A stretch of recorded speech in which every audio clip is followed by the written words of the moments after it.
প্রিয় বন্ধুরা, ইউটিউব বাংলা চ্যানেলে আপনাদের প্রত্যেককে স্বাগত।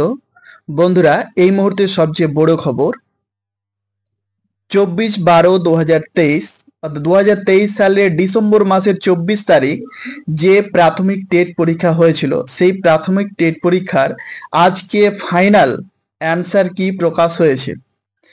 আপনারা ডেট দেখতে পাচ্ছেন 24/9/2025 অর্থাৎ আজকেই এই অ্যান্সার কিটি প্রকাশ হয়েছে।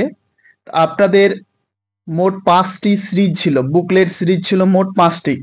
এখানে কিন্তু 5টি সিরিজেরই ফাইনাল অ্যান্সার কি দিয়ে দিয়েছে। এখানে রয়েছে, প্রথম রয়েছে কোশ্চেন বুকলেট নম্বর A1,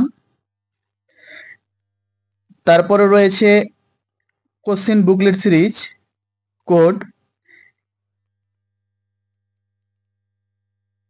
B2, তারপরে রয়েছে কোশ্চেন বুকলেট কোড C3, তারপরে রয়েছে কোশ্চেন বুকলেট কোড D4, তারপর রয়েছে কোশ্চেন বুকলেট কোড D5। মোট 5টি কিন্তু সিরিজ ছিল। এই 5টি সিরিজেরই কিন্তু অ্যান্সার এখানে দেওয়া হয়েছে। আপনাদের নিজের যে সিরিজের প্রশ্ন ছিল, সেই সিরিজের সঙ্গে আপনারা কিন্তু এখানে উত্তর দেখে মিলিয়ে নিতে পারবেন, এবং মেলানোর পরে যারা জেনারেল ক্যাটাগরির ক্যান্ডিডেট রয়েছেন তাদের যদি 90টি সঠিক হয় তাহলে কিন্তু আপনারা টেট কোয়ালিফাই করবেন।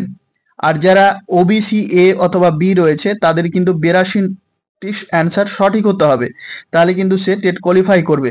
এবং এসসি এসটির ক্ষেত্রেও কিন্তু 82 নম্বর পেতে হবে, তাহলে টেট কোয়ালিফাই হবে। অর্থাৎ যারা জেনারেল রয়েছে তাদের ক্ষেত্রে 90, এবং আদার্স যে ক্যাটাগরি ক্যান্ডিডেট রয়েছে OBC A B SC ST তাদের কিন্তু 82 নম্বর পেতে হবে। যদি 82টি সঠিক হয় এবং জেনারেলের 90টি, তাহলে সে কিন্তু টেট কোয়ালিফাই করবে। তো আপনারা এই অ্যান্সার কি মিলিয়েও কিন্তু আপনারা কনফার্ম হয়ে যেতে পারবেন যে কারা কারা টেট কোয়ালিফাই করবেন। আপনারা উত্তর যে মিলাবেন, তো প্রথমে রয়েছে চাইল্ড ডেভেলপমেন্ট অ্যান্ড পেডাগোগি। প্রথম চাইল্ড ডেভেলপমেন্ট থেকে এখানে মোট 30টি প্রশ্ন রয়েছে। তারপরে রয়েছে ল্যাঙ্গুয়েজ বাংলা, তারপর রয়েছে হিন্দি। তো যাদের হিন্দি রয়েছে তারা হিন্দি দেখবেন, যাদের বাংলা রয়েছে বাংলা দেখবেন। তারপর রয়েছে আপনার ইংলিশ, ল্যাঙ্গুয়েজ টু ইংলিশ। তারপর রয়েছে ম্যাথামেটিক্স এবং এনভায়রনমেন্টাল সায়েন্স।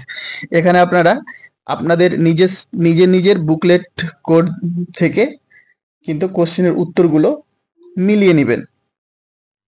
তো আজকের মতো ভিডিওটি এই পর্যন্তই। যদি আজকের এই ভিডিওটি আপনাদের সামান্য উপকারে এসে থাকে, অবশ্যই ভিডিওতে একটি লাইক করবেন এবং আপনাদের মতামত কমেন্ট বক্সে জানাবেন। আর আপনাদের যদি কোনো কিছু জিজ্ঞাসা থাকে অবশ্যই আপনারা কমেন্ট বক্সে কমেন্ট করবেন, আমি তার যথারীতি উত্তর দেওয়ার চেষ্টা করব। আপনারা প্রত্যেকেই ভালো থাকুন, আবার দেখা হবে পরবর্তী ভিডিওতে।